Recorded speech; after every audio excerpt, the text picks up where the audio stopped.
भाभी बिना अधूरा मायका। रश्मि तुम आज मत जाओ ना। पिंकी पूरे 2 साल बाद आ रही है और उसे सोनू मोनू के बिना यहाँ बिल्कुल अच्छा नहीं लगता। गर्मी की छुट्टी में तुम चली गई थी तो वो नहीं आई थी। उसने कहा था कि भाभी अभी गई है तो वो राखी पर आ जाएंगी। एक बार पिंकी से मिल लो, फिर मैं तुम्हें खुद छोड़ आऊँगा।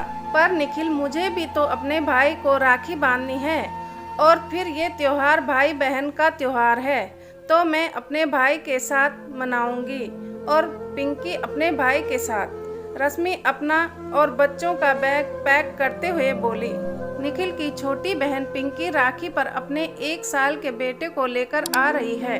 वो चाहती है कि जब वो मायके आए तो उसके भतीजे और भाभी सभी घर पर हों, पर रश्मि रुकने को तैयार नहीं थी। उसे लग रहा था कि पिंकी उसे मायके जाने से रोक रही है, वरना मम्मी जी, पापा जी और निखिल के यहाँ होने पर भी वो ये क्यों बोलती कि भाभी यहीं हो तभी आऊँगी।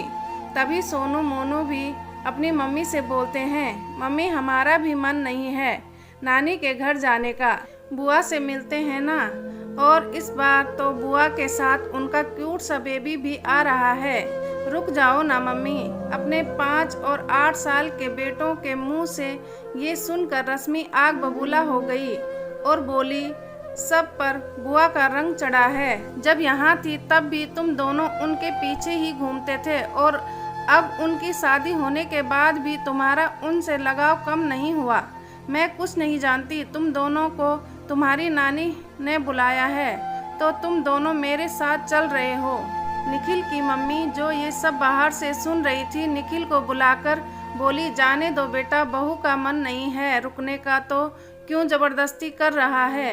और सही ही तो कह रही है, वो उसे भी तो अपने भाई को राखी बांधनी है। पर मम्मी, निखिल की मम्मी ने हाथ से इशारा कर निखिल को चुप रहने को और बहू का सामान गाड़ी में रखने को बोलती है। निखिल वैसे ही करता है और रश्मि अपने बच्चों के साथ चली जाती है।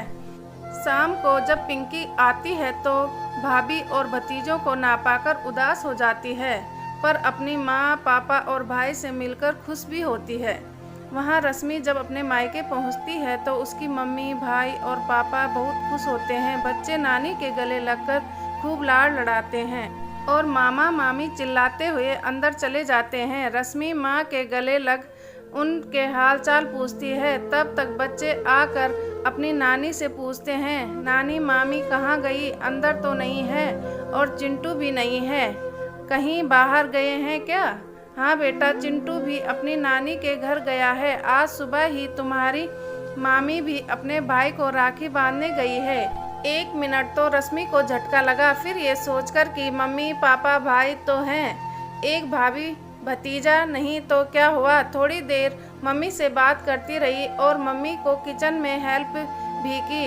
फिर बच्चों को खाना खिलाया। बच्चे खाना खाते हुए भी मामी के हाथ का बना हुआ खाना याद कर रहे थे। बच्चों को तो उनके मामा और नानी ने प्यार से खिला दिया, पर खुद रश्मि को भाभी के बिना बड़ा अजीब लग रहा था। भाभी होती तो हंसी मजाक करते हुए खाना बनाते और खाया जाता। चिंटू भी सारा टाइम बुआ बुआ करता, उसके आसपास ही चक्कर लगाता रहता और सोनू मोनू का मन भी तो उसी से लगा रहता। भाई की शादी उसकी शादी के बाद हुई थी। भाभी के आने के बाद जब भी वो मायके आई, हमेशा भाभी को यहीं पाया। ये पहली बार था कि वो यहाँ नहीं थी। रश्मि को कुछ सोचता देख उसकी माँ ने पूछा, क्या हुआ बेटा, बहू के बारे में सोच रही हो। अगर उसे पता होता तुम आ रही हो तो वो ना जाती। तूने उसे बताया था ना कि तेरी ननद आ रही है। राखी पर तो उसे लगा तू नहीं आएगी, इसलिए वो चली गई। अब ज़्यादा मत सोच, हम सब तो हैं यहाँ। रश्मि मुस्कुरा कर सोने चली जाती है, पर उसकी आंखों में दूर दूर तक नींद नहीं थी। उसे रह रह के पिंकी की याद आ रही थी। उसे समझ आ रहा था कि क्यों वो इस बात पर जोर देती है कि जब मैं और बच्चे घर पर हों तो वो तभी आएगी। जब मुझे चिंटू की इतनी याद आ रही है, जबकि मैंने के साथ ज़्यादा टाइम नहीं बिताया तो मेरे बच्चे तो पिंकी की गोद में ही बड़े हुए हैं। उन्हें बच्चों की कितनी याद आती होगी। ये सब सोचते सोचते सुबह हो गई। रश्मि जल्दी से तैयार हो गई और अपने भाई को भी तैयार होने को बोल दिया। रश्मि की माँ बोली, बेटा इतनी जल्दी क्या है, आराम से बांध लेना। नहीं माँ, मैं भाई को राखी बांध कर घर वापस जाऊंगी। वहाँ पर बच्चों की बुआ को बच्चों के बिना बहुत बुरा लग रहा होगा। मैंने कभी इस तरह से सोचा ही नहीं था।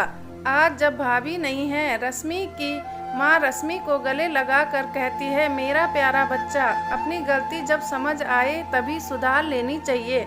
हमेशा ऐसे ही अपने परिवार का ख्याल रखना। रश्मि अपने भाई को राखी बांध चल देती है अपने ससुराल, अपनी ननद के मायके का अधूरापन दूर करने।